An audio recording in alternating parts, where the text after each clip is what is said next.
Muy bien, pues muchas gracias por continuar aquí, a las personas que están aquí y también a las que están vía remota. Vamos a cerrar el día de hoy con la conferencia de Alberto Chimal, a quien tengo el honor de presentar.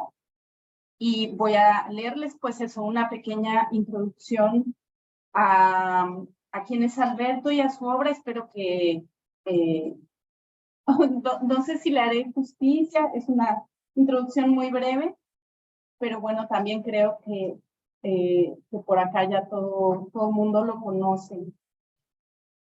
Alberto Chimal nació en Toluca, Estado de México, en 1970. Es un autor en perpetuo movimiento, tanto en el trabajo cotidiano de la creación como en el mantenimiento de comunidades de lectura y escritura, especialmente en torno a la literatura de imaginación fantástica, un término que él acuñó para describir lo que desde estas latitudes se escribe con la intención de liberar a la escritura de sus ataduras con el mimetismo imperante en la hegemonía cultural mexicana, aunque esto no significa que sea una literatura desvinculada de la realidad. Citaré su página web para mencionar solo algunos de los reconocimientos que ha obtenido a lo largo de su carrera y que incluye parte de sus obras. También les recomiendo mucho que visiten este sitio, Las Historias, que tiene una importante antología de cuento que crece y crece desde ya hace varios años. Alberto recibió el Premio Bellas Artes de Cuento San Luis Potosí por el libro Estos son los días, de 2004, el Premio de Literatura Estado de México en el 2012 por su trayectoria, el Premio Bellas Artes de Narrativa Colima para obra publicada por Mandafuego en el 2013, el Premio de la Fundación Cuatro Gatos, que reconoce a la literatura infantil en castellano por su libro La Distante, de 2018, y el Premio de Novela para Jóvenes del Banco del Libro, concedido en 2021 a La Noche en la Zona M, 2019.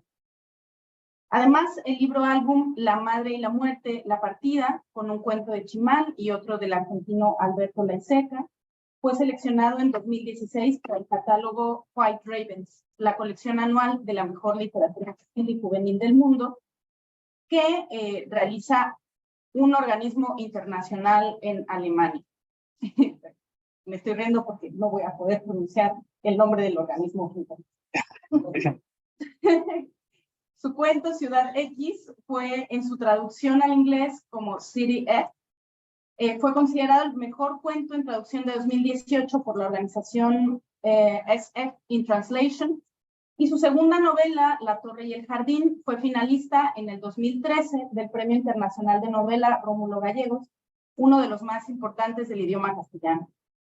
Alberto también mantiene un canal de YouTube junto con Raquel Castro, otra destacada escritora de literatura para las comunidades lectoras más jóvenes, que es su esposa.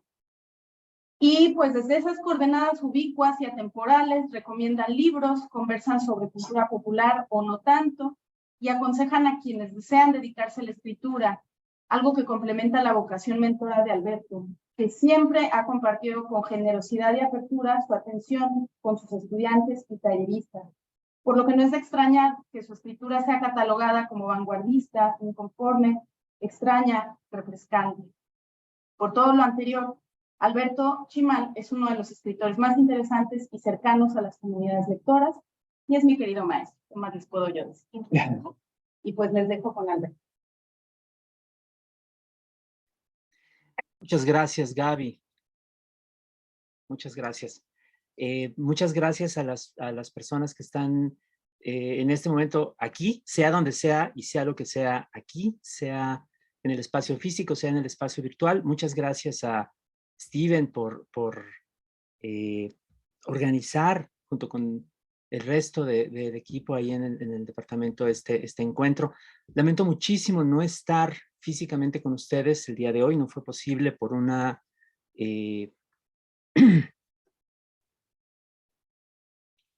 una confusión cotidiana, habría dicho Kafka. Una cosa muy extraña de nuestra época, otro día les cuento. Pero bueno, henos aquí, aunque sea virtualmente. Quiero leerles un texto y quiero conversar con ustedes. Ojalá que lo podamos hacer sin mayores dificultades. Esto que traigo se llama Supervivencia de bajo presupuesto, imaginar el futuro desde el sur global. Viene acompañado por unas imágenes que pondré en un momento. Pero primero comienzo. Supongamos que el mundo se acaba, como decimos en la actualidad. Para empezar, como decía una canción del siglo XX, se debe aclarar que el mundo no se acaba, aunque lo humano, quién sabe. Cuando hablamos del fin del mundo, no nos referimos realmente al fin de la Tierra. En las mitologías contemporáneas es muy raro que, digamos, este planeta estalle, como en una película de Star Wars, o que desaparezca de manera natural. Esto, por cierto, sí ocurrirá cuando nuestro Sol se convierta en una gigante roja, crezca hasta tener el diámetro de la órbita terrestre y literalmente consuma el globo terráqueo dentro de miles de millones de años. Pero repito, en realidad no hablamos de eso. ¿De qué hablamos entonces? Lo sabemos. En los medios contemporáneos, incluyendo las redes sociales, hablar del fin del mundo, así entre comillas, no significa pensar en la desaparición física de nuestro planeta, ni siquiera en realidad en la de la especie humana, aun si esta empieza a parecer más factible que nunca debido al colapso climático que estamos viviendo. Hablar del fin del mundo es, en general, hablar de algo mucho más pequeño. El derrumbe irremediable, brutal, absoluto de las civilizaciones humanas, tal como las conocemos.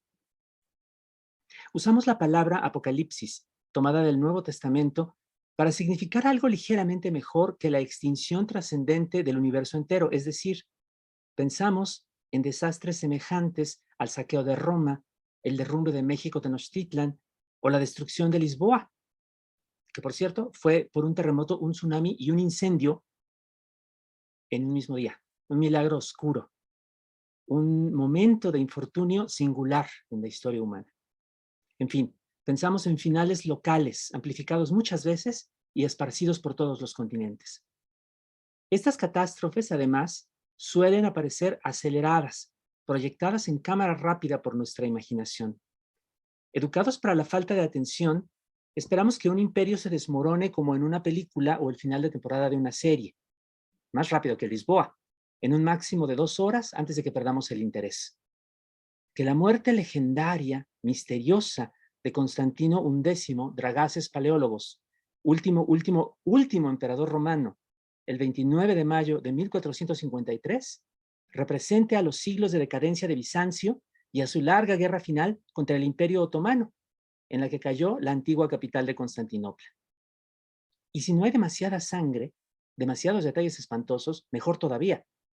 Con frecuencia incluso nos saltamos por completo los pormenores del final para no tener que sanitizarlos y empezamos a fantasear directamente con lo que viene después. Así inventamos el subgénero de lo post-apocalíptico, que desde el nombre es una paradoja. Las historias de lo que sucederá o podría llegar a suceder una vez que la civilización humana como la conocemos haya sido borrada del mundo, pero siempre suponiendo que hay un después, que alguien sobrevivirá a la caída.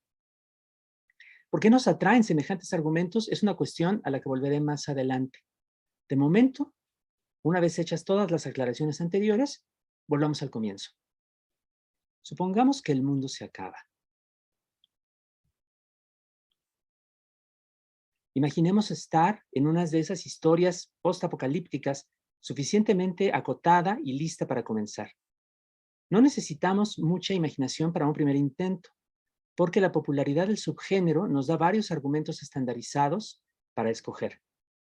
Uno de los más conocidos debe ser el utilizado por la serie de cómics The Walking Dead, los muertos caminantes, los muertos vivientes, podría ser también, escrita por Robert Kirkman y diseñada inicialmente por Tony Moore.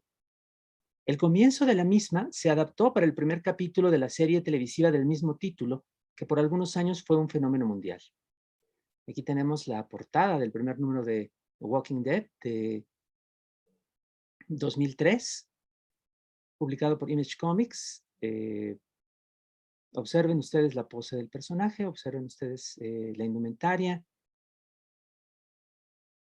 la composición que incluye lo mismo los cuerpos destrozados de los maniquís que los reflejos de los zombies. En fin. La serie comienza de la siguiente manera.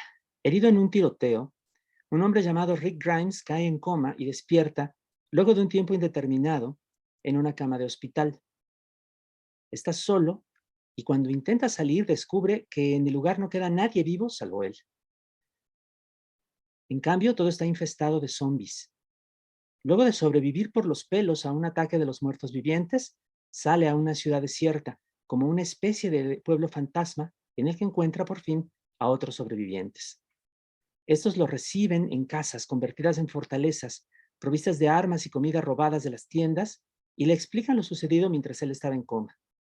Nadie sabe gran cosa, dicen, de cómo empezó la epidemia zombie.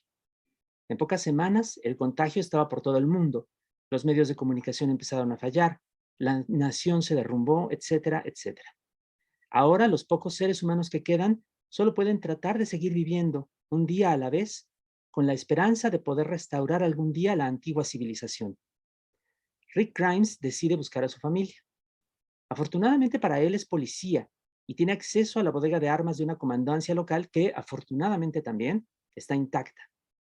Cuando el coche de policía, que afortunadamente encontró en un principio, se queda sin gasolina, afortunadamente encuentra un caballo vivo y en buen estado de salud con el que puede continuar su aventura, escopeta al hombro, tocado con un sombrero de vaquero, como ya lo vimos, y vestido con su uniforme, incluyendo una chaqueta de piel con su estrella de sheriff. Todavía no. Muchas aventuras y mucho sufrimiento vienen después, aunque el espíritu indomable del personaje le permite seguir adelante y realizar muchas acciones heroicas en las que su temple y su virtud individual se prueban una y otra vez. Un discurso posterior, atribuido al mismo personaje e impreso en las recopilaciones del cómic, resume bastante bien la premisa de The Walking Dead y una parte importante del atractivo de las narraciones postapocalípticas. Dice el texto: ¿cuántas horas hay en un día cuando no pasas la mitad de ella viendo televisión? ¿Cuándo fue la última vez que cualquiera de nosotros realmente se esforzó para obtener algo que deseaba? ¿Cuánto tiempo ha pasado desde que cualquiera de nosotros realmente necesitó algo que deseaba? El mundo que conocimos desapareció. El mundo del comercio y la necesidad frívola ha sido reemplazado por un mundo de supervivencia y responsabilidad. Una epidemia de proporciones apocalípticas ha envuelto al planeta, ocasionando que los muertos se levanten y se alimenten de los vivos. En cuestión de meses, la sociedad se desmoronó. Ni gobierno, ni tiendas de abarrotes, ni entregas por correo, ni televisión de cable. En un mundo regido por los muertos, estamos obligados finalmente a comenzar a vivir. Supongamos, pues, que el mundo se acaba y ocurre dentro de un argumento similar a este. ¿Qué sucede si este argumento ocurre en algún sitio que no sea el norte global? ¿Qué cambia si, digamos, el apocalipsis y sus resultas se ven como tal vez ocurrirían en América Latina? Para no prolongar en exceso el experimento mental, dejemos de lado las licencias obvias que se toma este argumento de ficción. No digamos, por ejemplo, que un paciente comatoso real necesita estar intubado, conectado a un aparato de ventilación mecánica, con suministro constante de fluidos intravenosos, sujeto a cambios de posición regulares para evitar atrofia muscular y formación de llagas, con una sonda en la uretra para la orina, más otros muchos cuidados. Tampoco digamos que al despertar del coma, el paciente requeriría un periodo considerable de rehabilitación antes de poder levantarse siquiera de la cama. Y ni mencionar que, si no tiene mucho dinero, probablemente irá a dar no a un cuarto exclusivo como se ve en el cómic, sino a una sala común con muchos otros pacientes a su alrededor, un personal médico escaso y con exceso de trabajo, instrumental y equipamiento insuficientes, etc. ¿Qué sucede cuando nuestro personaje se las arregla para sobrevivir al coma sin ayuda y despertar milagrosamente sano y fuerte si está en una clínica de Durango, de Oruro o de Sonsonate? Puede no encontrarse en los corredores amplios y despejados de un gran hospital. Puede no haber hospital. Puede estar en una clínica rural o en un dispensario. Puede salir a un pueblo al borde de la carretera, un caserío en el desierto o la selva. Lo más probable es que esté en una ciudad, sí, por supuesto, como la mayor parte de la población de la zona del mundo en la que habito. Pero ese centro urbano, casi con seguridad, estará no solo sobrepoblado, de zombies en este caso, sino construido sobre capas sucesivas de construcciones, demoliciones y remodelaciones con varios siglos de antigüedad, sin mucha planeación urbana ni recursos para su conservación. Esto significa que todo estará en mucho peor estado de lo que se muestra en series, cómics o películas.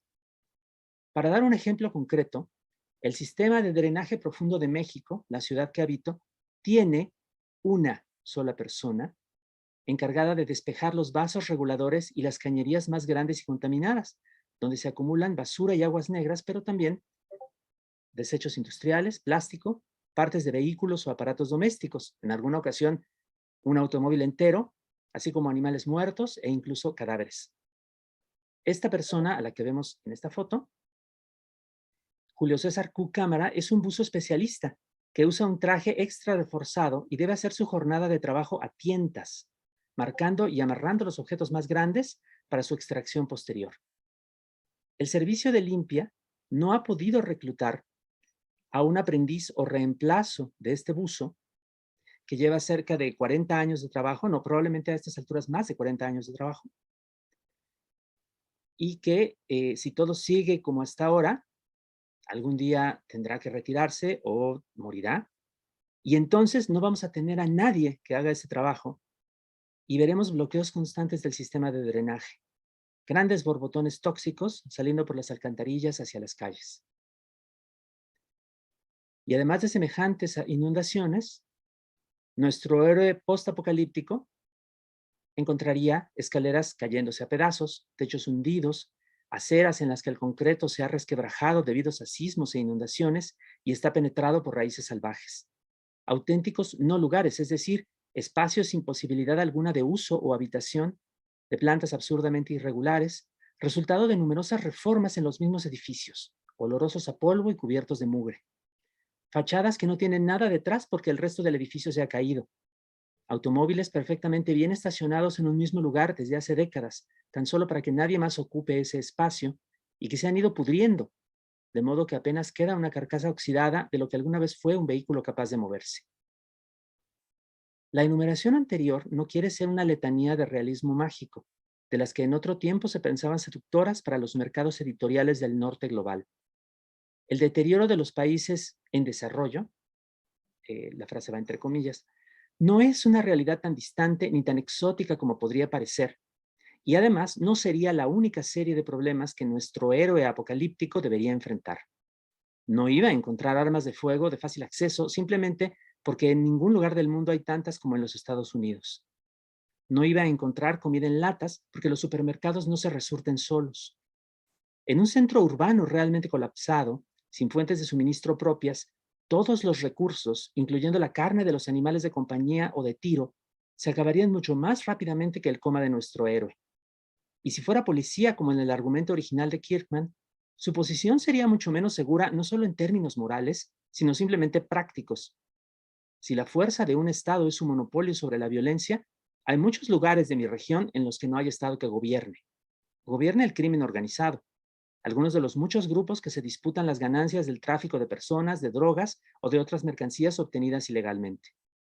Hay quien simpatiza más con estos grupos que con organizaciones empresariales o políticas igual de rapaces, porque suelen ser más sinceros en sus intenciones.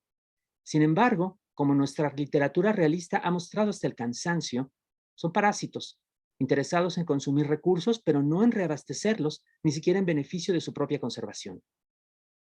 Por todo lo anterior, en un entorno postapocalíptico latinoamericano, difícilmente habrá oportunidad para que Rick Grimes emprenda su propia cruzada civilizatoria a caballo y con su aspecto de vaquero antiguo o atemporal, dispuesto a reafirmar una vez más la primacía del individuo y la fuerza individual. Si realmente hubiera zombies o algún otro tipo de amenaza constante que impidiera el desplazamiento de sobrevivientes, tendría que lidiar con estructuras de poder ya establecidas y acostumbradas a la informalidad, la pobreza y el saqueo, así como con un territorio previamente arrasado en más de un sentido y muchas veces seguidas, tan despojado de sus recursos y tan adaptado a la extracción irreflexiva como es posible para sus dueños actuales.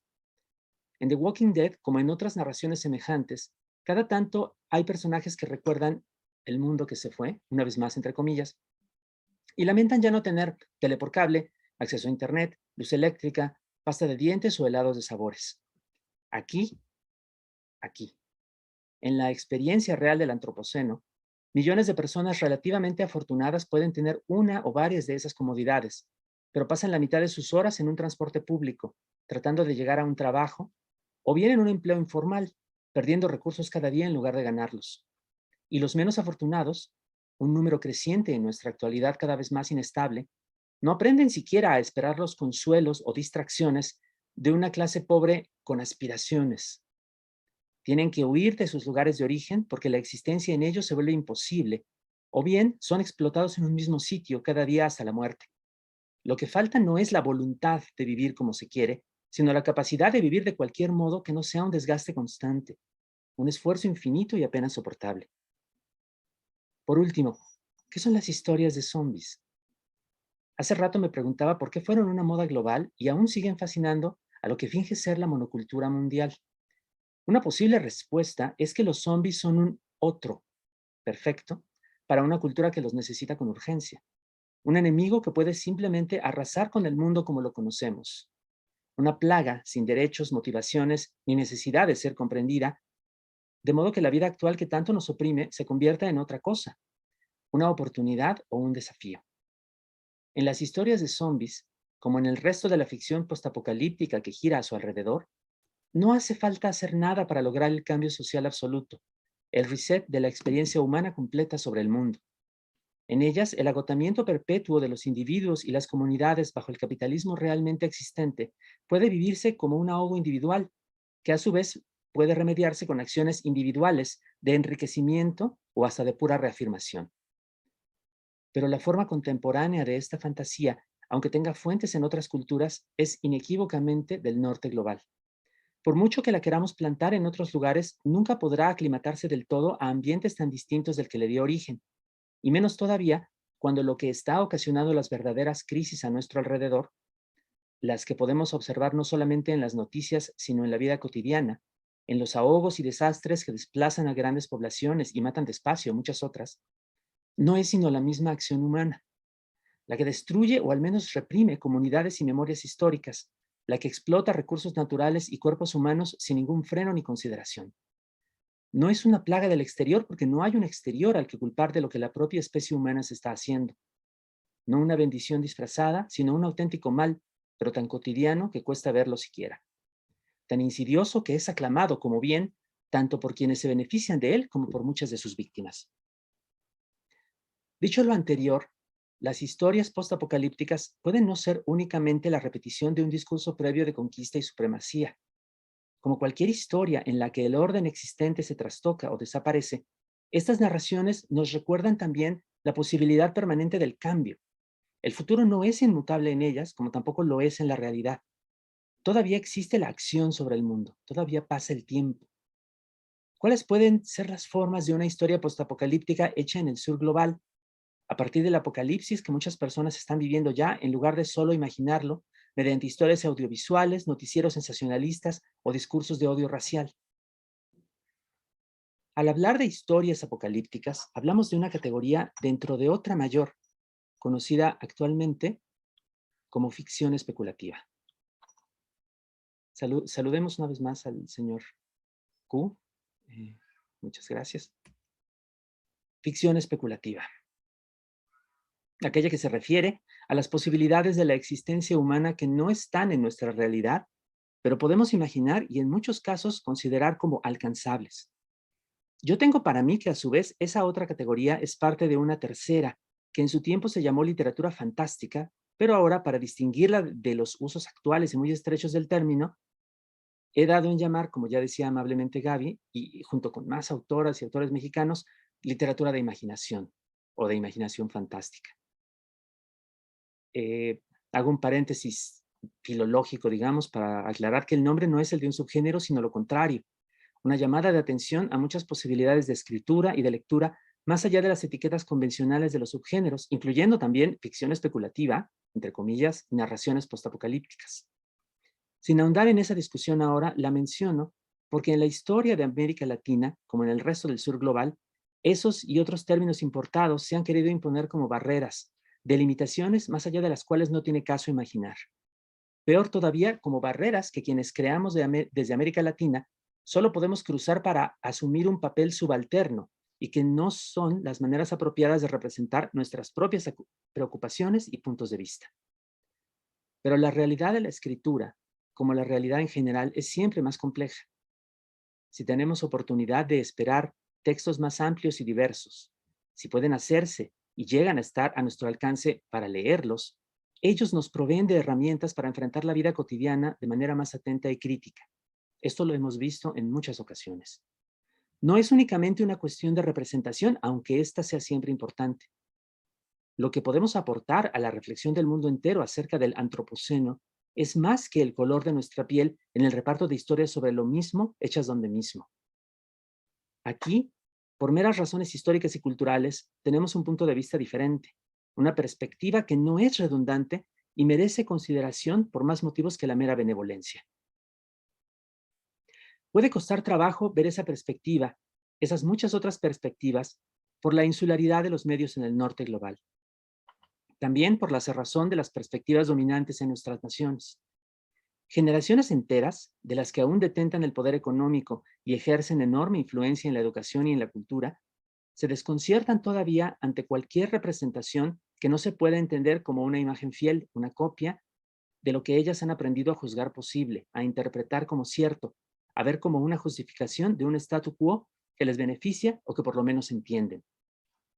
Esto no apunta solamente a una cuestión estética como el menosprecio de ciertas formas de escritura o ciertas corrientes de la narrativa. Ahí asoma el carácter autoritario de nuestras sociedades. Como en el siglo XVI sigue habiendo quien condene la imaginación excesiva, desbordada o insumisa.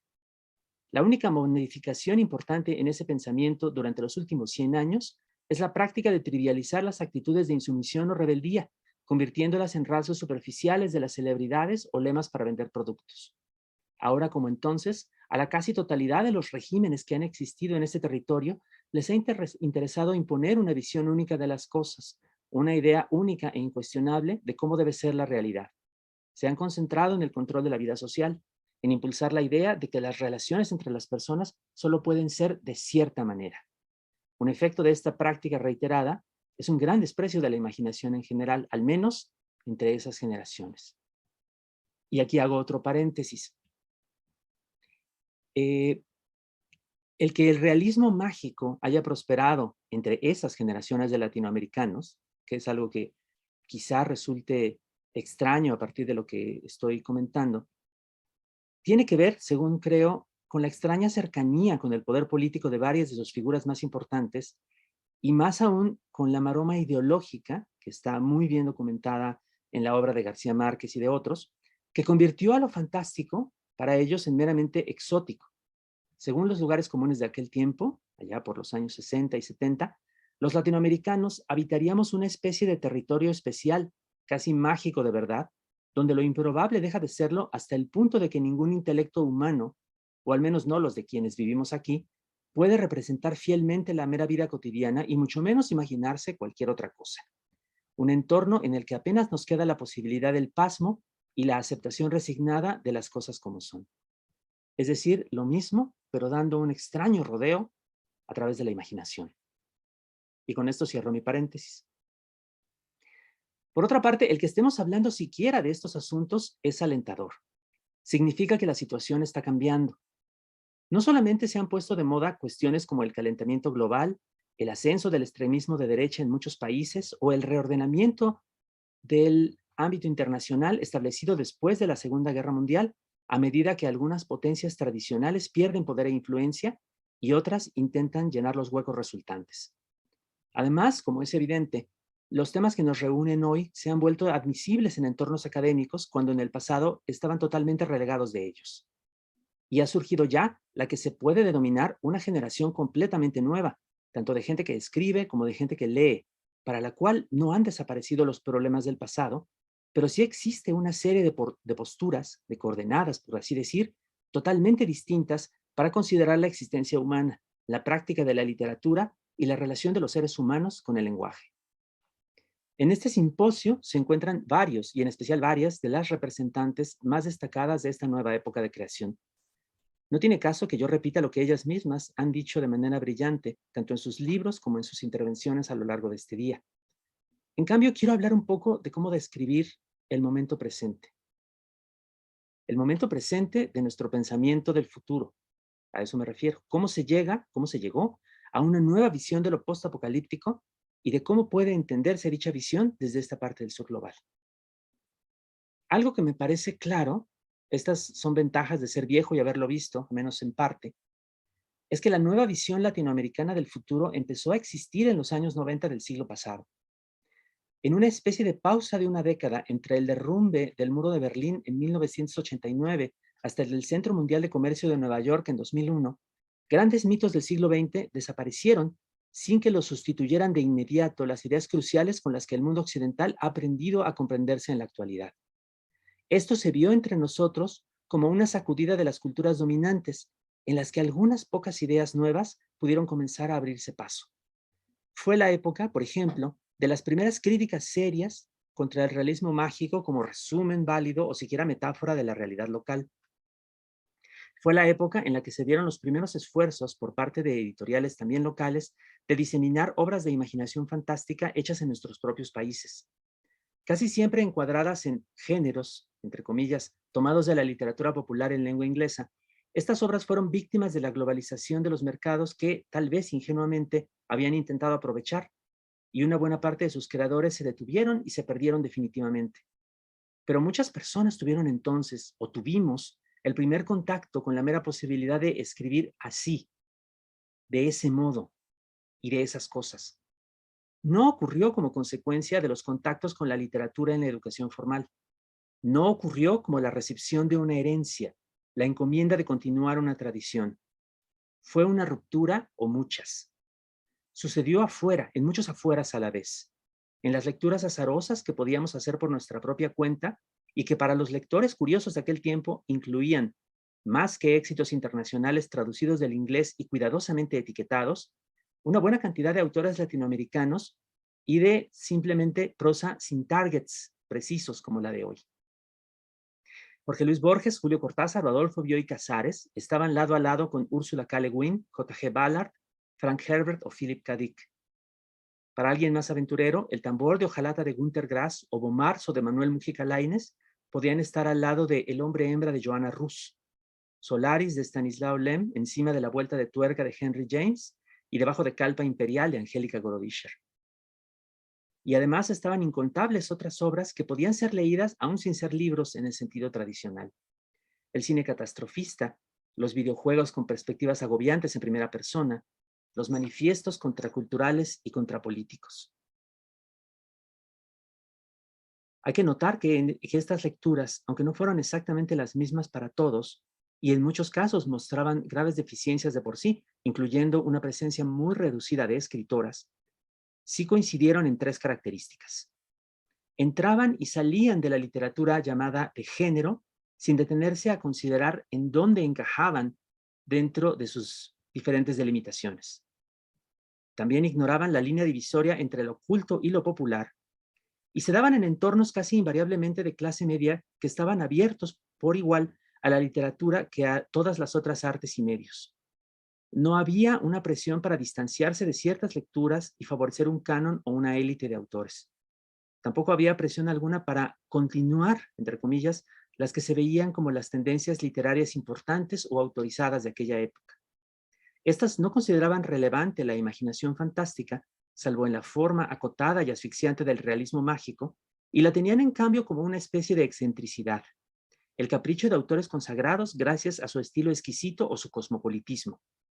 En cierto modo nos benefició un orden cultural que no esperaba nada de quienes estuvieran por debajo de sus clases privilegiadas, que al menos superficialmente seguía valorando las artes y en el que también, al menos en teoría, cualquiera tenía derecho a conocer los mejores productos culturales que pudiera encontrar. Este es un rasgo muy curioso de los regímenes políticos en los que nos criamos y que por otra parte nos tenían con mucha frecuencia virtualmente secuestrados mediante un monopolio no oficializado de los medios de comunicación y un ambiente en el que el disenso se castigaba frecuentemente con el desprecio social, la represión e incluso la muerte. Es importante apreciar una de las transformaciones más importantes que dieron lugar a la literatura de lo postapocalíptico entre nosotros a partir de las condiciones que he descrito. La aparición de nuevos ejes, nuevos criterios de valor y de clasificación para lo literario. La vieja gama de posibilidades que ponía en un extremo la forma y en el otro el contenido. Forma y fondo, se decía también, como alternativas mutuamente excluyentes y divisiones casi de clase entre diferentes intereses y géneros literarios, ha sido hecha a un lado y reemplazada al menos por 3 ejes distintos. Un eje que lleva de la perspectiva social hasta el uso de referencias culturales, el uso concentrado de referencias culturales, digamos. Otro que lleva de la temática colectiva a la temática individual. Otro que lleva del énfasis en nuevas experiencias a la crítica de experiencias consideradas hegemónicas. En esto, la literatura de lo postapocalíptico coincide con la literatura general, que así se le llama todavía en nuestros países. Dentro y fuera de la imaginación fantástica, temas como la experiencia de las mujeres o la microhistoria alrededor de los movimientos sociales se juntan con las relecturas de la tradición y planteamientos tan nuevos como dudar de un canon compuesto por una abrumadora mayoría masculina o como imaginar un deterioro lento, inexorable de las sociedades actuales y proponerlo como alternativa argumental más plausible y angustiosa a los fines instantáneos del mundo. La pandemia de los últimos años ha vuelto más clara esta manera de existir o de dejar de existir, pero los textos especulativos de América Latina la habían visto desde antes de 2020. Menciono 2 únicamente, que pueden ser referencias interesantes para quien quiera tratar de localizarlas. Un cuento de los años 60 del brasileño André Carneiro, titulado La Oscuridad, que además antecede por más de 2 décadas, si no me engaño, a aquella novela de Ensayo sobre la ceguera de José Saramago, con una temática muy similar. Y también un libro de cuentos o una novela fix-up, como se les dice a veces, llamada Las Repúblicas de Angélica Gorodischer, que trata sobre una lenta balcanización de América del Sur y también una lentísima transformación del orden humano a partir de el derrumbe, digamos, de las fronteras entre diferentes géneros, también anticipando por mucho tiempo ideas, tendencias de la actualidad. Otra señal alentadora, aunque podría no parecerlo, es la siguiente. Obras señeras y reconocidas de este momento, entre lo apocalíptico y lo distópico, como Mugre Rosa de Fernanda Trías, Tejer la Oscuridad de Emiliano Monge, Ansibles Perfiladores y otras máquinas de ingenio de Andrea Chapela, o la muy reciente Un pianista de provincias de Ramiro Sanchís, tienen detrás a muchas otras que no aparecen en los suplementos culturales o en los estudios académicos. Las que son literalmente nuevas generaciones literarias están aún más interesadas en estos temas que quienes están entre los 30 y los 40 años de edad o más allá, simplemente porque están viviendo un panorama todavía más aterrador de futuro decreciente y estancamiento en una cotidianidad interminable, un presente estático y vagamente espantoso. Al mismo tiempo, mucho de la narrativa postapocalíptica necesita seguir buscando espacios donde no se le asignen las etiquetas infamantes de literatura de evasión o de entretenimiento. Un sitio natural es el que tuvieron, al menos brevemente, en el siglo pasado, en una nueva hornada de editoriales independientes de todos los países de la región. Otro, aún más hospitalario para cierta cantidad de autoras y autores, es la narrativa infantil y juvenil, que carga con sus propios estigmas, pero ofrece la posibilidad de llegar a un público más receptivo que cualquier otro. Un solo ejemplo de esto es la novela México Land de Jaime Alfonso Sandoval, que podría medirse sin problema con los 4 libros ya mencionados. Hay muchos textos más que los especialistas tendrán que hallar y comentar antes de que sus lectores de hoy se vuelvan adultos y los hagan clásicos. Al pensar en este asunto, se le puede dar vuelta a un viejo cliché de Internet. El nuestro es un problema del tercer mundo, de países en los que el mercado literario es muy pequeño, persisten numerosas formas de lectura insulares o conservadoras, y muchos no han dejado atrás la noción tradicional de que el contacto con la creación artística es un símbolo de estatus social, que debe ser atesorado si se pertenece al grupo que lo tiene, o rechazado si se está fuera de él. No podemos hacer como un autor de habla inglesa que decide especializarse en lo que allá se conoce como genre fiction, y sabe que, como mínimo, puede aspirar a tener un ingreso escribiendo obras de características determinadas por la tradición y la economía de su tiempo. con los temas y recursos formales que han demostrado tener éxito en ciertos libros precursores de buenas ventas. Como estos libros se dan dentro de su propia historia y su propia cultura, tienen sentido como reflejo de esta y además pueden ser exportados a otros lugares, traducidos y diseminados. No siempre tendrán la atención de los estamentos culturales, pero tendrán un sitio en la cultura. En cambio, de los primeros descubrimientos que hicieron quienes cultivan hoy las narraciones del futuro terrible en América Latina, es que la única especialización realmente abierta para esta región del mundo en lo que se llama el mercado global es la de escritor hispanoamericano.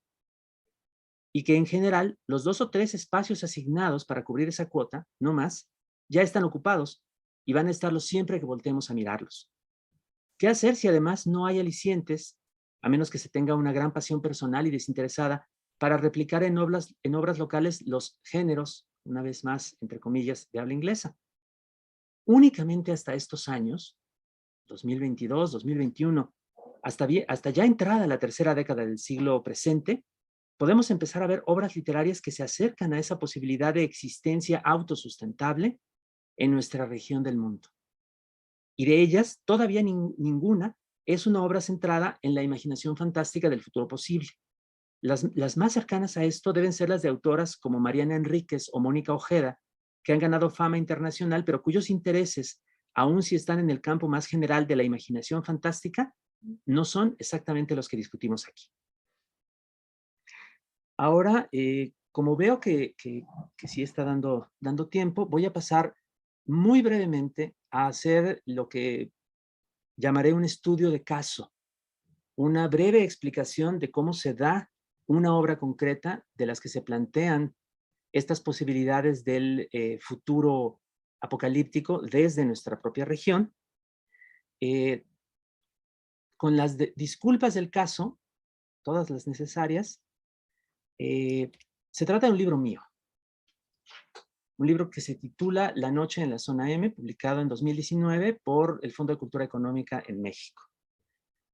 Lo abordo, me atrevo a abordarlo por 2 razones. La primera es que, siendo un libro mío, conozco bien su proceso de creación, puedo resumirlo, puedo fundamentarlo más o menos de una manera coherente y también verificable. Y por otra parte, como es un libro que se vendió como literatura juvenil en una colección llamada A través del espejo, que es de lectura para adolescentes, es un libro que no ha figurado en los recuentos actuales de literatura distópica o postapocalíptica. Es decir, es un libro que no está considerado entre los que mencioné con anterioridad, es de los que se pueden tratar de escarbar quizá posteriormente. Sea como fuere, les cuento brevemente. Este libro, muy a grandes rasgos, es la historia de una ciudad de México en el temprano siglo XXII, la fecha no es importante, después de un colapso climático irreversible que, tal como estamos ya empezando a ver, destruyó por completo no solamente digamos, el esquema del clima, las lluvias, digamos, todo este entramado de la naturaleza al que nos habíamos acostumbrado durante decenas de miles de años, por lo menos, de existencia de las civilizaciones humanas como las conocemos actualmente, sino que además vino acompañado de una caída estrepitosa, catastrófica de la civilización en general. Hay supervivientes, por supuesto, ¿no? No sería esta una novela postapocalíptica de no haberlos. Y estos supervivientes existen con grandes dificultades en lo que queda de la Ciudad de México, que sufrió una despoblación terrible. Cerca del 90% de su población murió durante la larga decadencia y más todavía, más rápidamente todavía durante el periodo de violencia después de lo que se conoce como el día cero dentro de la novela. Este día cero no es el momento, digamos, de un levantamiento, de una revolución, tampoco el momento de una invasión bárbara, ni nada parecido. Es el momento en el cual En el mismo día desaparecen las comunicaciones de Internet por razones no explicadas del todo, porque tienen que ver con el enfrentamiento de diferentes facciones de lo que antes era un solo estado ahora balcanizado, el abandono por parte de el norte global de grandes zonas del mundo, y también la caída o el último momento de la caída del territorio o de lo que queda del territorio nacional de México. Entre nosotros, en este país, se ha hablado mucho en los últimos años acerca de la pérdida del territorio, de la forma en la cual diferentes cárteles del narco y otras organizaciones del crimen organizado se han apoderado literalmente de regiones enteras en las cuales explotan, administran y el Estado no puede pasar. En el libro esa situación se lleva hasta un límite en el cual el último reducto del Estado mexicano acaba siendo la Ciudad de México, y en el momento en el cual los antiguos gobernantes deciden retirarse y dejar al resto de la gente a su suerte, comienza, digamos, una nueva época de todavía más caos y todavía más violencia que la anterior. Todo esto está observado desde un momento posterior por parte de un personaje adolescente que va descubriendo lo que sucedió a medida que nos permite observar un mundo radicalmente transformado en muchos sentidos, devuelto a un estado de salvajismo cercano al de una serie de estados combatientes o naciones feudales, y modelado a partir de la situación en la que estaban el reino de México Tenochtitlan y los reinos circundantes antes de la conquista. Era una situación, digamos, de estados combatientes, ¿no? Pequeños estados combatientes que se aliaban y se separaban según fueran las circunstancias, y que tenían que coexistir en lo que ahora llamamos el Valle de México, sobre la superficie cultivable, y también en ocasiones, como se sabe, creando más superficie cultivable sobre el agua del lago de Texcoco. Esta es una historia que se conoce y es una de varias referencias históricas que son cruciales para esta novela.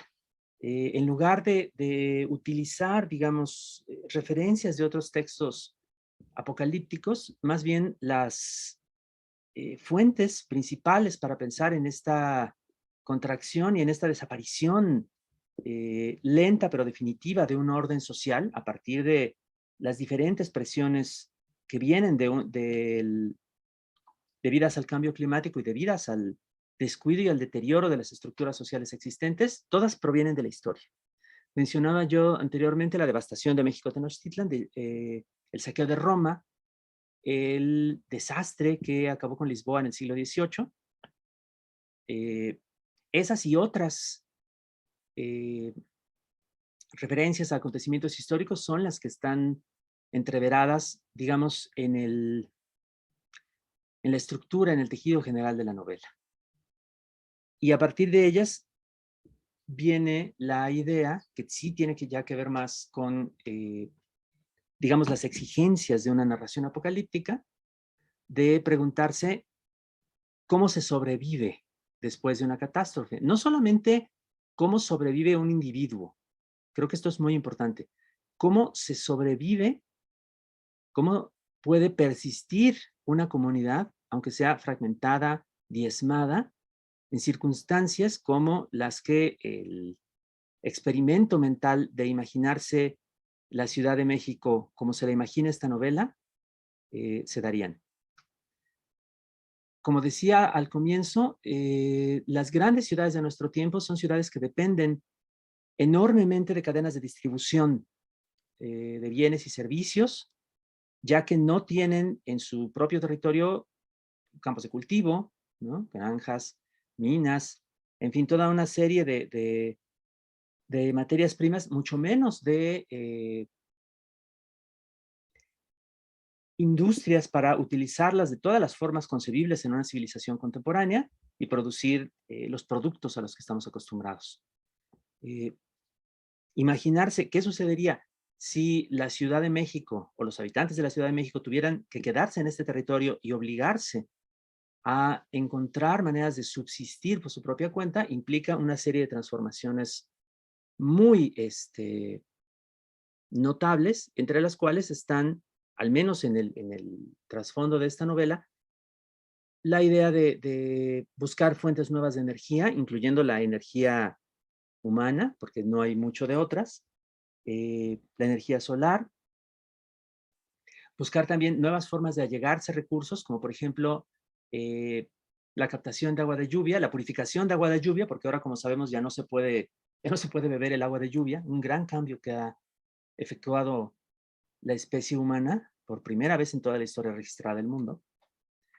Y también una cultura dedicada de manera perpetua y radical al reciclaje, el reciclaje de cualquier materia disponible, porque no abundan los recursos utilizables en un entorno totalmente urbanizado como este, y en el cual, además, debido a las transformaciones del clima, tampoco es que sea tan fácil criar animales o plantar diferentes especies vegetales.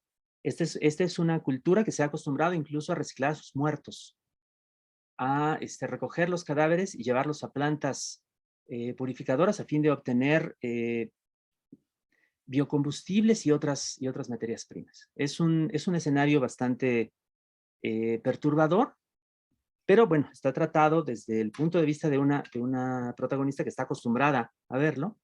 Entonces, la sorpresa o el desagrado le queda a quien esté leyendo. Este escenario tiene además una serie de estructuras de poder que por un lado están modeladas a partir del antiguo imperio azteca y sus zonas circundantes, pero también de, digamos, versiones más o menos modificadas en ciertos aspectos, hipertrofiadas de esta competencia que tenemos en la actualidad entre diferentes estados o poderes fácticos que estamos viendo, de hecho, no solamente en países de América Latina, sino también en otros lugares del mundo. El actual orden mundial tiene, digamos, cierto número de potencias industriales, de potencias extractivistas, a veces apoyadas por regímenes locales, a veces no, como también está sustentado muy recientemente en este famoso hackeo, ¿no? Este famoso volcado y robo de información de diferentes ejércitos de América Latina que hizo en meses recientes el colectivo hacktivista Guacamaya, del cual sin duda habrán oído hablar.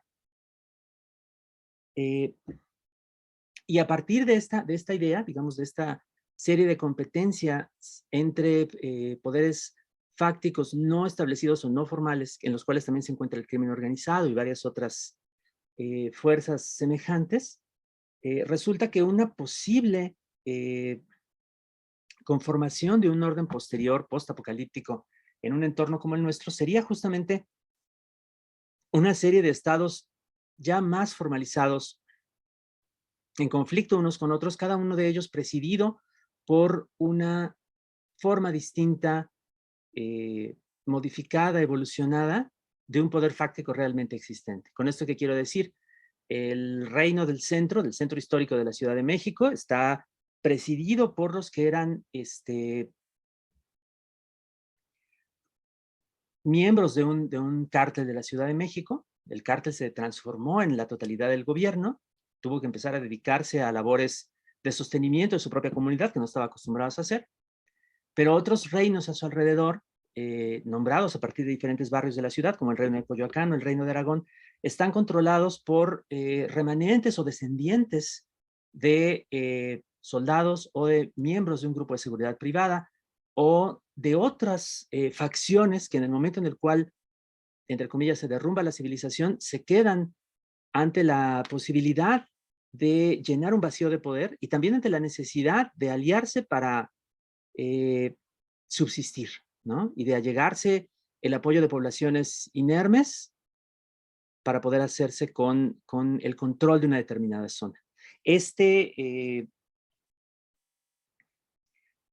tipo de búsqueda de llenar un vacío de poder se da también, pues bueno, en muchos momentos de la historia, está adaptado nada más a circunstancias que tienen que ver con el escenario que se crea en la novela, pero son estructuras de poder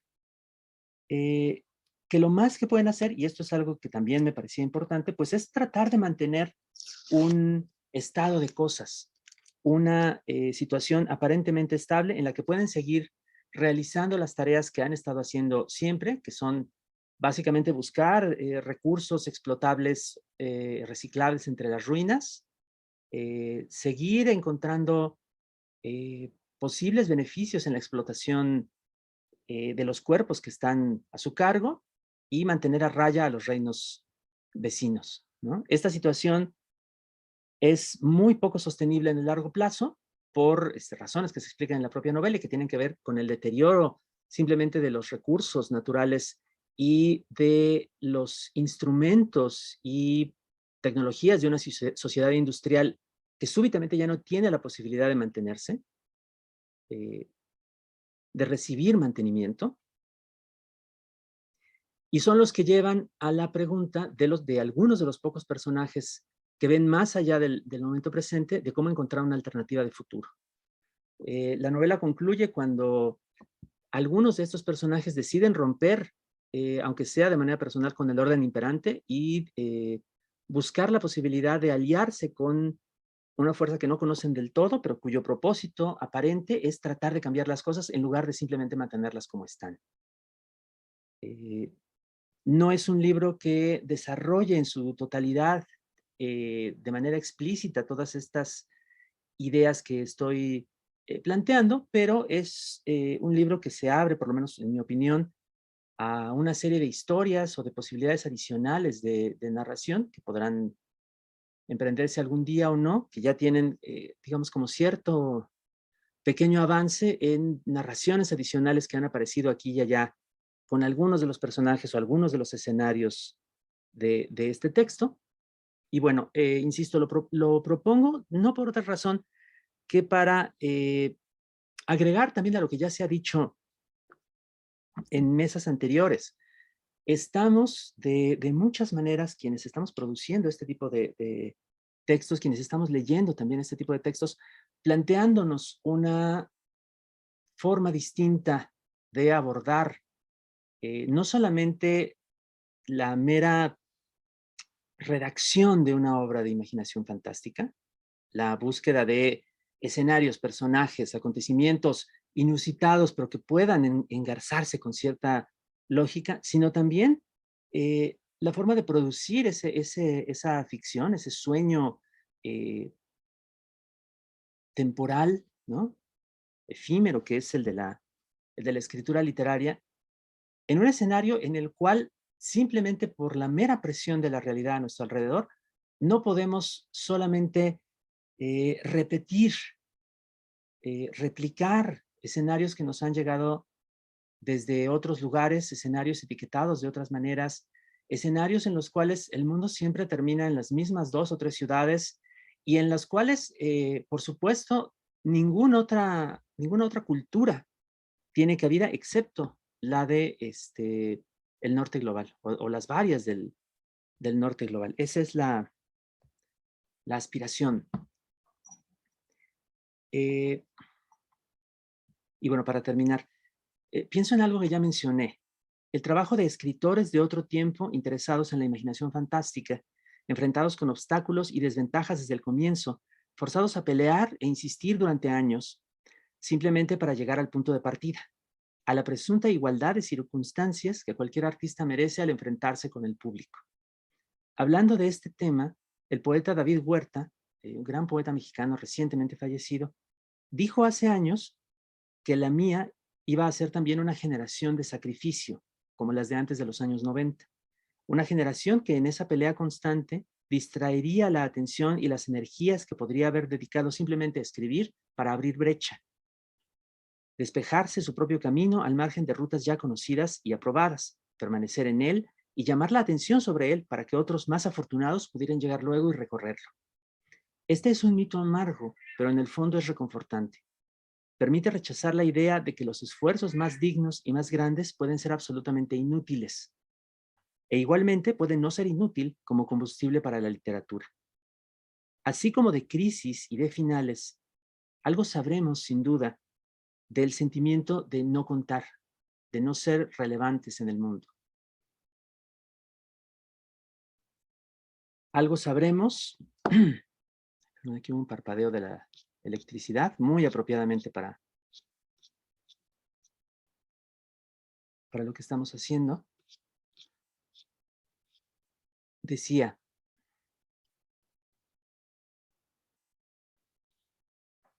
algo sabremos de ver únicamente la espalda de las autoridades y de los encumbrados.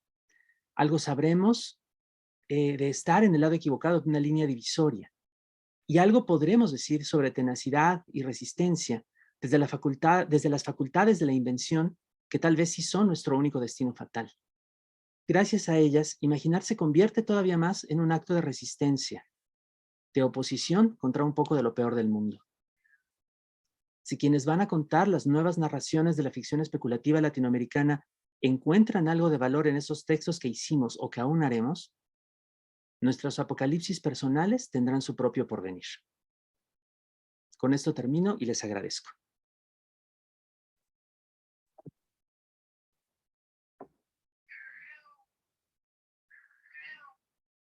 Muchas gracias. Ay, muchas gracias a ti, Alberto.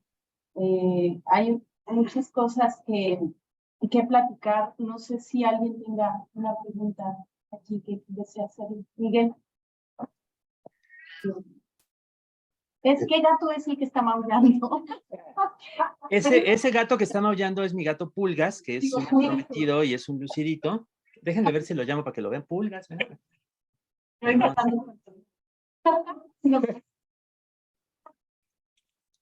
Pero saludos a Pulgas y a Pulgas. Hola Alberto, soy Miguel. Qué bueno escucharte por acá. Tengo una pregunta. Yo leí La noche en la zona M, la he enseñado en algún curso. Ah, fuiste tú. Sí, sí. Entre otros. Algo que me llama la atención de la novela y que no mencionaste aquí es que en este futuro la mayoría de las personas son gente morena. En la novela lo explicitas, no mencionas que la mayoría, al menos en el Reino del Centro, la mayoría son personas morenas, incluyendo el jefe, las protagonistas. Entonces, por una parte, digamos, desde una lectura, esto lo podemos ver, bueno, pues en el futuro existimos las personas morenas, qué bueno, hay futuro, pero también hay como un lado perverso, quiero nombrarlo así, pero tal vez no sea tanto. Quiero saber tu opinión. Porque también pensándolo como en estos grupos que se disputan el poder, esta figura del jefe, por ejemplo, es esta figura hipermasculina que podemos fácilmente, digamos, compararla con lo que vemos en las noticias de los capos del narcotráfico. Hay como alusiones a algo que parecen ser como narcocorridos, está como toda esta narcocultura, digamos, sin el tráfico de drogas, por decirlo así.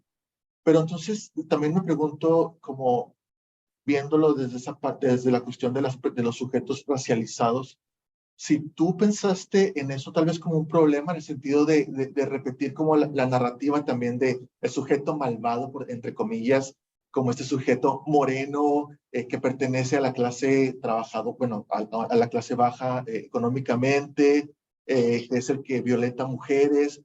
Si pensaste también en esa parte, o cómo pensaste también, digamos, esa cuestión, que hay también como ciertas referencias a la Santa Muerte. Entonces, ¿cómo pensaste esa parte? Pensando sobre todo que la mayoría de tus sujetos son personas racializadas en el contexto mexicano. Bueno, mira, la verdad es que, gracias por la pregunta. La verdad es que yo estaba pensando en principio en, digamos, una especie de escenario especulativo. ¿Quién podría ser quien se quedara abandonado más fácilmente en un territorio como aquel, que se volvería un territorio sumamente infértil, sumamente mortífero, sumamente hostil a la sobrevivencia, ¿no? Esto lo hemos estado viendo, esta idea, pues, de una especie de segregación dentro del imaginario, la hemos estado viendo, digamos, muy llamativamente en los últimos años, cuando se ha visto que toda una serie de magnates y millonarios, particularmente del mundo de la tecnología avanzada, andan pensando en cómo le van a hacer para irse a Marte o cómo le van a hacer para meterse en un búnker perfectamente provisto cuando se caiga la civilización, ¿no? Y que a todos los demás nos lleve el tren, como decía mi abuelita. Y eso es un adelanto de eso, que es, digamos, una forma pues muy moderna y muy amenazadora de discriminación que está como colgando ahí por encima de todos nosotros en el futuro, ¿no? La idea de que una especie de superclase privilegiada pudiera querer salvarse de una catástrofe por venir sin hacer absolutamente nada por nadie más, es una que en México está reflejada o está prefigurada por una postura que se dio sobre todo entre las clases medias de apariencia, digamos, más europea, a mediados de la primera década de este siglo, cuando el gobierno de derecha de Felipe Calderón inició la llamada guerra contra el narcotráfico y puso al ejército en las calles, de donde no se ha ido pues hasta el día de hoy. En aquel tiempo se volvió como una especie de idea constante en los medios, en las nacientes redes sociales, la noción de que integrantes de aquella capa de la sociedad, burguesía con aspiraciones, gente que quería creerse todavía como parte de un orden global de movilidad absoluta y sin fricción, estaban constantemente hablando de lo horrible que estaba la situación y la criminalidad y la gente espantosa a su alrededor y pensando en cómo se irían a emigrar a Europa o Estados Unidos. Fue fue algo sumamente desagradable, digamos, para todas las personas que quedábamos implícitamente racializadas en esos comentarios que se difundían en la televisión, que aparecían por todas partes y que nunca llegaron a nada, porque no es tan simple hacer una cosa así, y no todo el mundo es Peter Thiel o Elon Musk, ¿no? Más o menos en eso estaba pensando, no de ninguna manera en tratar de perpetuar un estereotipo así, sino más bien en ver quiénes podrían ser más factiblemente, a partir del escenario que me estaba planteando, quienes se quedan abandonados, pues, por las personas con más prosperidad, con más dinero, con más movilidad, incluso en una situación catastrófica. Si algún día hago continuaciones de esta novela o hago historias, bueno, no, más bien ya lo he hecho. Hay textos por ahí que están flotando en donde se ve que las personas blancas, anglosajones y protestantes son capaces de vilezas iguales o peores que el jefe o sus canchanchanes en la zona M. De ninguna manera se trata de perpetuar un estereotipo.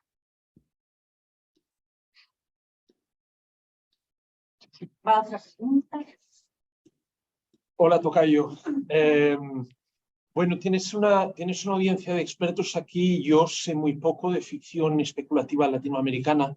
Entonces, me disculpo de entrada si mi pregunta es muy simple, ¿no? Pero algo que me choca de la ficción posapocalíptica o distópica en los medios más masivos en Estados Unidos es cómo en realidad estas ficciones tratan de cómo el mundo parece terminarse, pero en realidad estas ficciones tratan sobre la persistencia de un orden familiar o de unas relaciones socioeconómicas, aún en la ausencia total de unas condiciones materiales que los apoyen, ¿no? En este sentido, tú citabas The Walking Dead. En muchos aspectos, la serie televisiva es un libertarian fantasy. En muchos aspectos, o estoy pensando quizás en otro no tan conocido, pero que me parece paradigmático, que es la serie de ABC, una que tuvo muy corto recorrido, gracias a los dioses, que se llamaba Eureka, sobre un supuesto desastre atómico y la vida en un pequeño pueblo en el centro de Kansas, ¿no? Entonces, mi pregunta sería, pues, por contraste, ¿cómo crees tú en qué se diferencia respecto a este panorama tan vigente en la ficción de medios de masas, pues la ficción especulativa latinoamericana en general o la tuya en particular, pues ya que estás aquí presente? Gracias. Claro que sí, no, gracias a ti. A ver, en lo que respondo les voy a dejar una última cosa aquí en la pantalla, por si gustan. Esto es, este código le pueden tomar una foto o escanearlo ahora mismo. Lleva a una página donde hay algunos libros y otros materiales de descarga gratuita, ya que no pude estar físicamente más con ustedes. Se los dejo ahí un momento. Ahí están también mis medios de contacto, el sitio que mencionaba Gaby, lashistorias.com.mx, el canal que tengo con Raquel, mi esposa. En fin, se los dejo ahí un momento. Respondiendo a la pregunta, me da mucho gusto que menciones el adjetivo libertarian, o libertario, pues que es una traducción muy mala para ese concepto que es muy de la política y del pensamiento de los Estados Unidos, porque de hecho, sí, por supuesto que sí, en su origen o en su, digamos, práctica más extendida o más conocida globalmente, las narraciones postapocalípticas son fantasías libertarias en este sentido tan particular y tan acotado, ¿no? Como decía yo al comienzo, o sea, se trata de fantasías en las cuales el individuo, que habitualmente es un hombre blanco, cisgénero, heteronormado, para precisarlo más, logra a partir de su propia virtud moral y de la cantidad de armas que logra acumular, imponerse al caos y tratar de reinstaurar, si no una civilización, por lo menos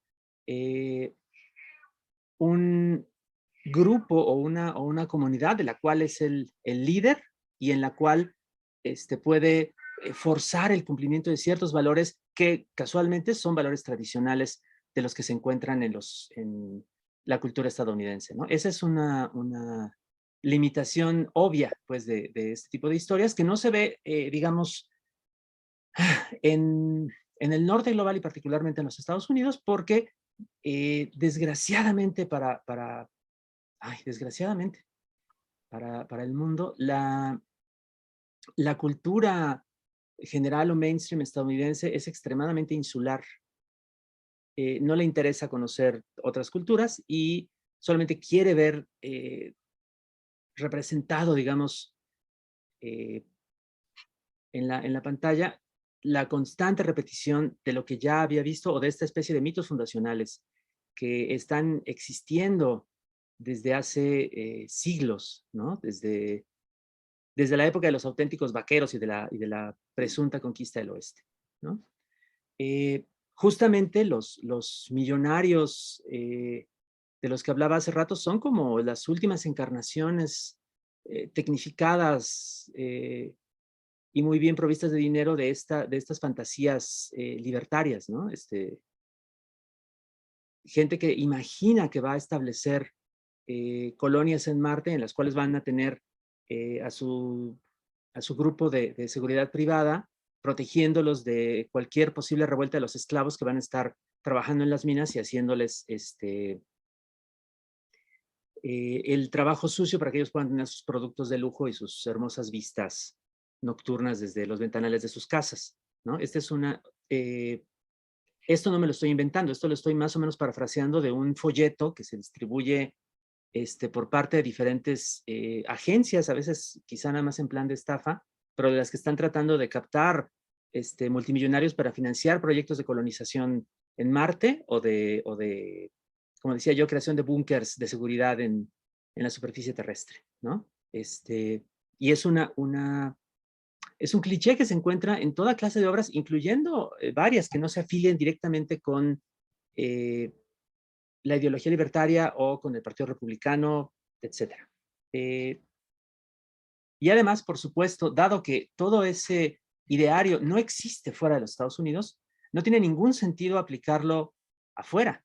Y en cuanto uno intenta hacerlo, inmediatamente se cae, porque de ninguna manera es plausible pensando a partir de circunstancias distintas, culturales, ambientales, históricas, replicar el pensamiento de un personaje libertario en México, en Colombia, en Argentina, ¿no? Simplemente porque en todos esos lugares del mundo, así como en África, como en el Extremo Oriente y en muchos otros lugares, pues hemos estado, por lo menos durante los últimos 500 años, en el otro extremo del garrote, como parte de las poblaciones conquistadas y sojuzgadas por los países de origen europeo, que son los que pueden como tratar de arrogarse a partir de una lectura muy deshonesta y muy distorsionada de los principios del protestantismo, la idea de que la virtud moral equivale a la fuerza individual y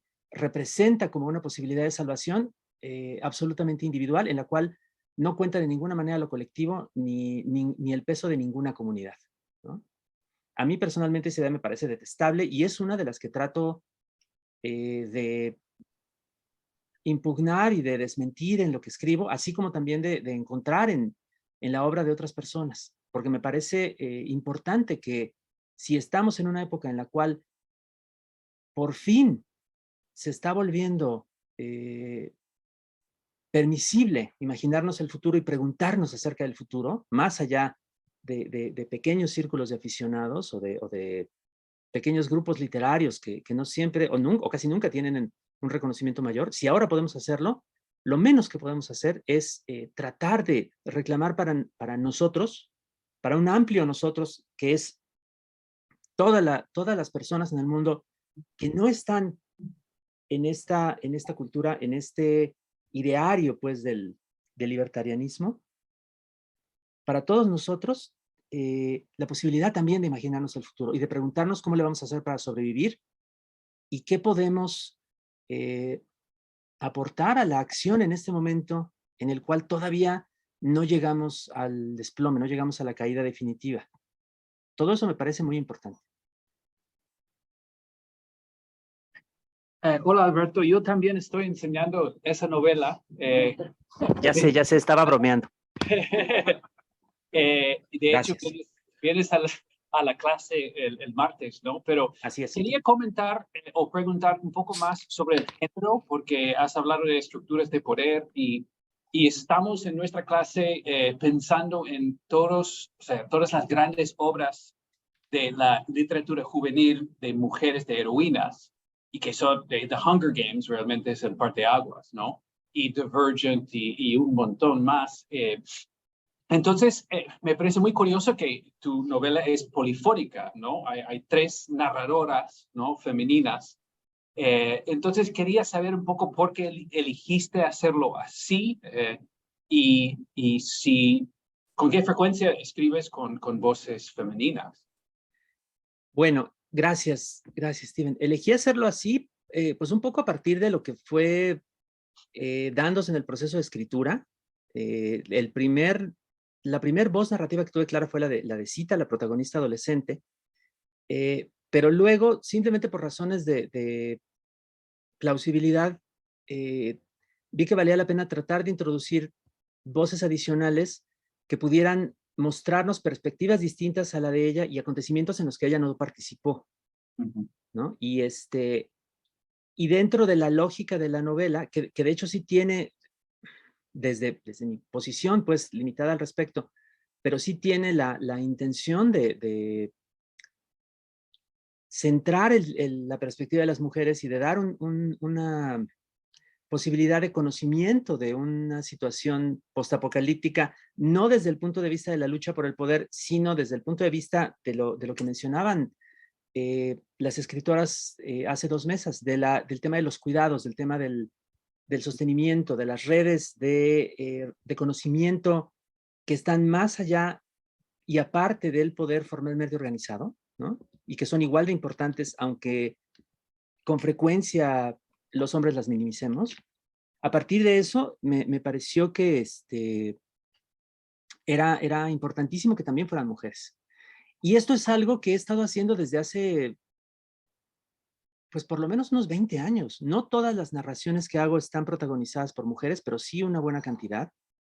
y en ocasiones alternando puntos de vista entre diferentes mujeres o entre mujeres y hombres.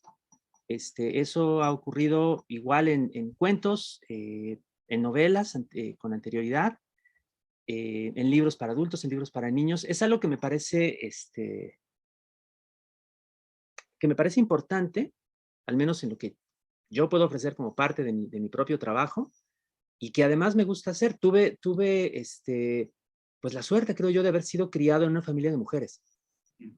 Entonces, siento que debo mucho a esas otras perspectivas que tuve la fortuna de conocer desde siempre. Y eso es algo de lo que intento reflejar.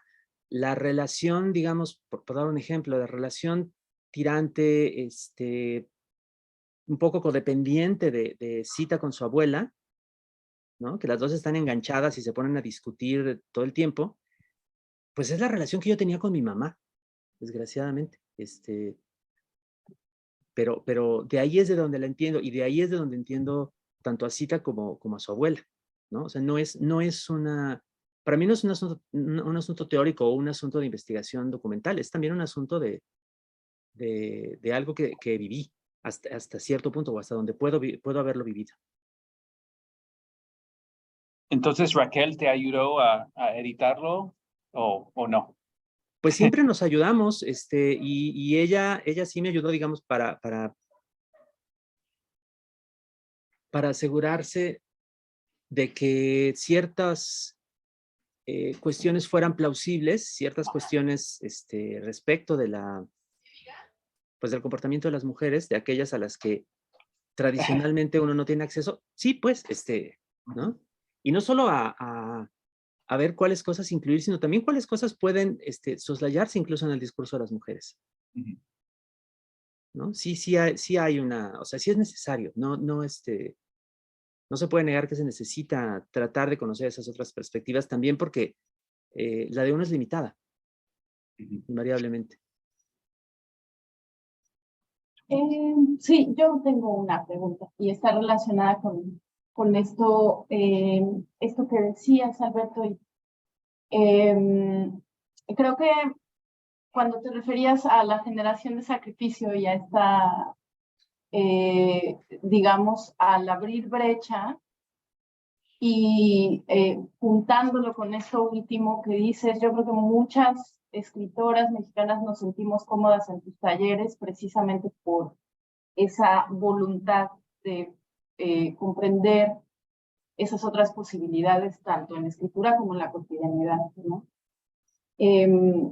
Y bueno, sí fue pues formativo para nosotras y fundamental encontrar esos espacios donde antes no los había, en un lugar tan específico como la ficción especulativa mexicana. Entonces, gracias por eso.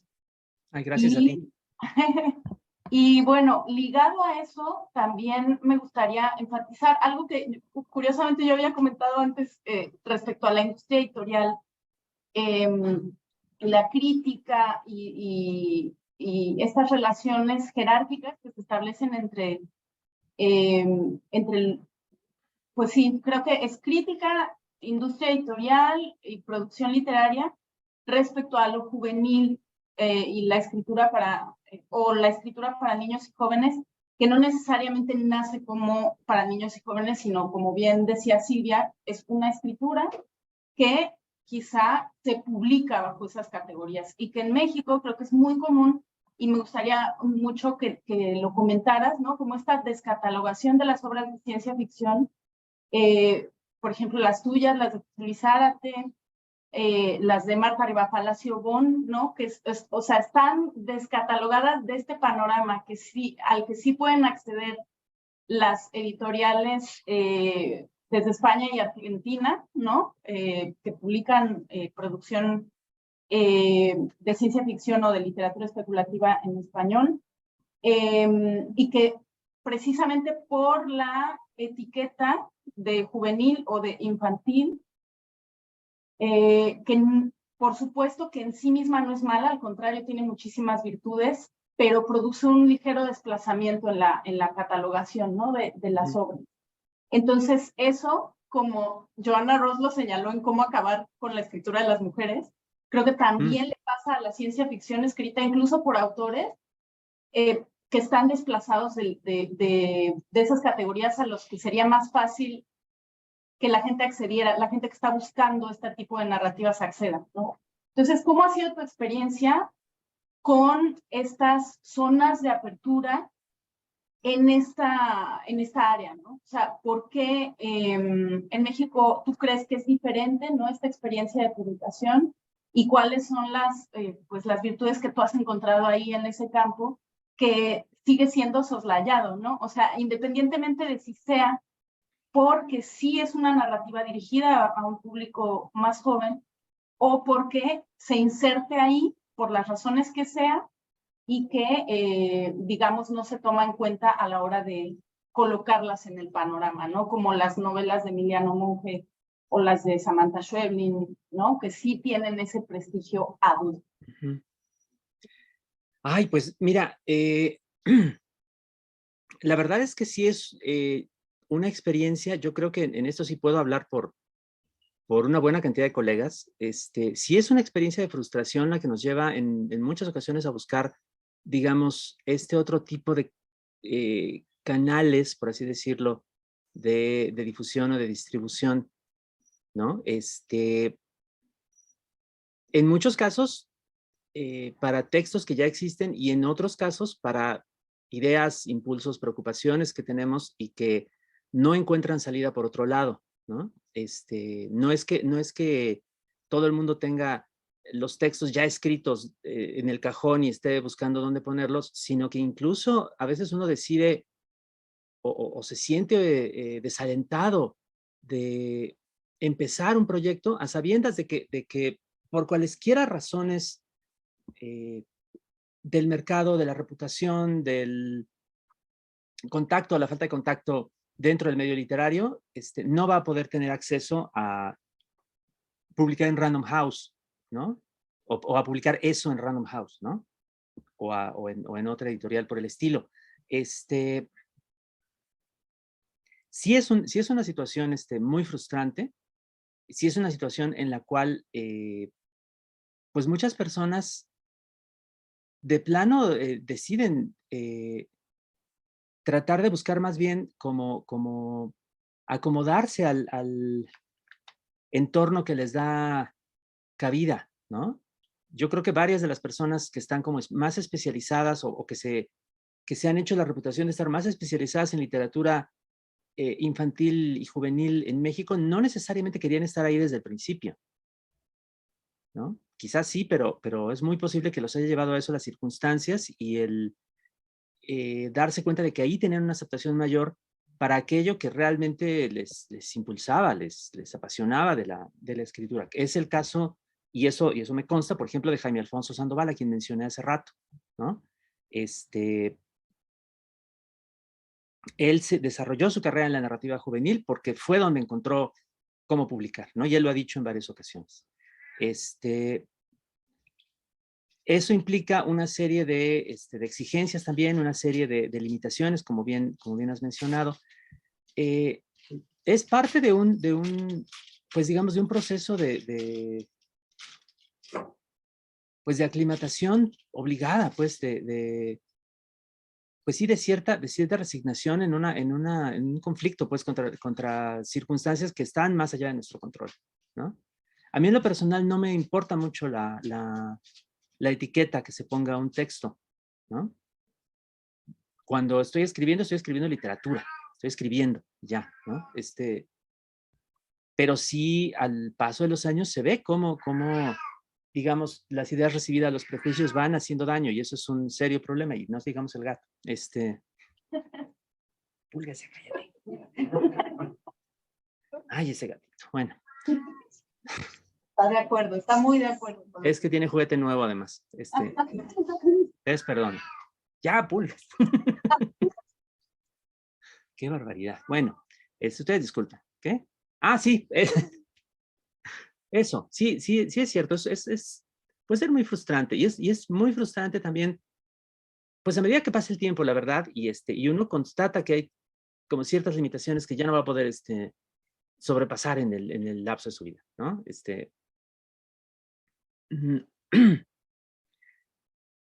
Por mencionar una anécdota personal, próximamente voy a publicar una novela para adultos, mi tercera, con un conglomerado internacional, pero va a ser en un sello popular, ¿no? Entonces, ya sé que no va a recibir ni de chiste la atención que recibiría un sello, de haber aparecido en un sello más literario, pero ese es el sello al que tuve acceso, ¿no? Entonces, lo mejor que puedo esperar es que haya quien la lea a pesar de que aparezca, digamos, en un sello que promete algo cualitativamente inferior desde el punto de vista de ciertas personas a lo que aparecería en otros, ¿no? No tengo en este momento de mi vida la posibilidad de hacer más. Entonces, hago lo que puedo, ¿no? Y hago pues el esfuerzo, por lo menos, eso es, digamos, como el único que reclamo, o que puedo reclamar en estas circunstancias, de escribir lo que quiero de la forma que quiero. Eso todavía no me ha sido arrebatado y espero que no lo sea nunca. Y creo que también varias de las personas más admirables en estos ámbitos y en este tipo de luchas, pues de abrir brecha, pueden decir lo mismo. Sí, y quienes ganan justamente son los públicos que se están formando, ¿no?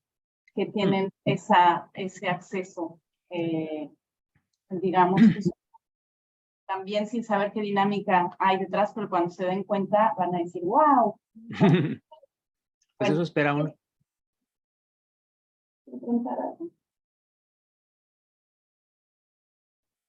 Son las 7:10. Oh. No sé si... Ups.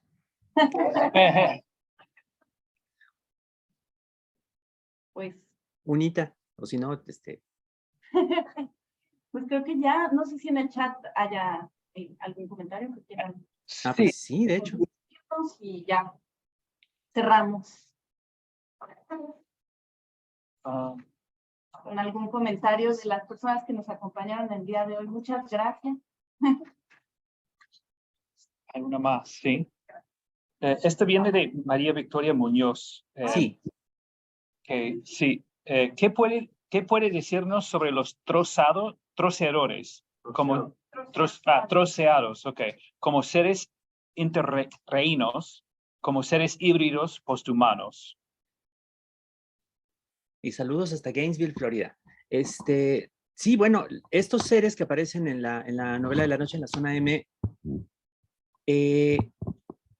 curiosamente descienden de un proyecto que yo tenía años antes de hacer esa novela para el aniversario 200 de Frankenstein, de Mary Shelley. Se iba a hacer como una especie de proyecto multimedia en el cual iba a estar involucrada una historia que yo iba a hacer respecto de una especie de versión, digamos, contemporánea, posthumana, de lo que podía haber sido el monstruo de Frankenstein, ¿no? Es decir, la noción de una especie de organismo cibernético, ¿no? Que está pensado, digamos, como actualizando o retorciendo pues la noción convencional del relato de terror como un arma para provocar terror y para provocar desolación en una población indefensa. Para quien no sepa, bueno, ya, va un spoiler, ni modo.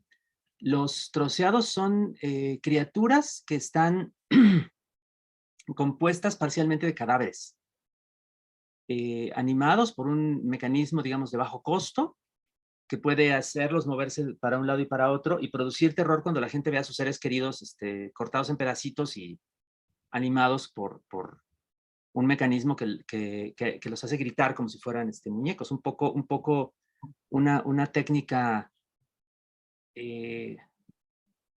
digamos, de estas que hace no tanto se llamaban de choque y temor, ¿no? De shock and awe, ¿no?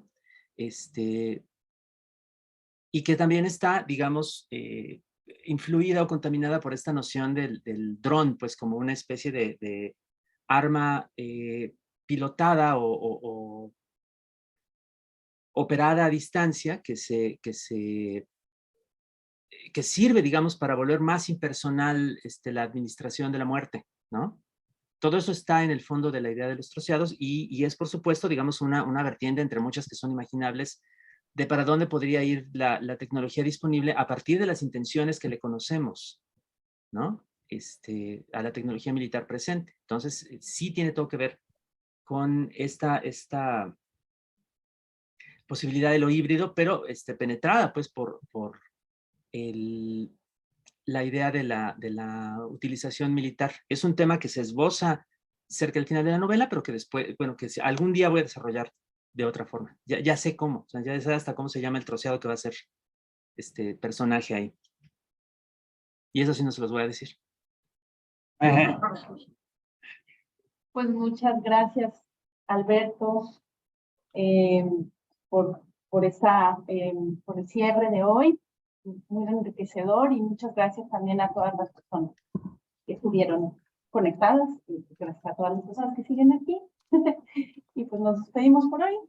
¿Quieres decir algo? Sí, comenzamos mañana a las 9 con una presentación sobre el neoindigenismo y el afro-latino futurismo con Teresa López Pelliza. Así que nos vemos mañana a las 9. Muchas gracias.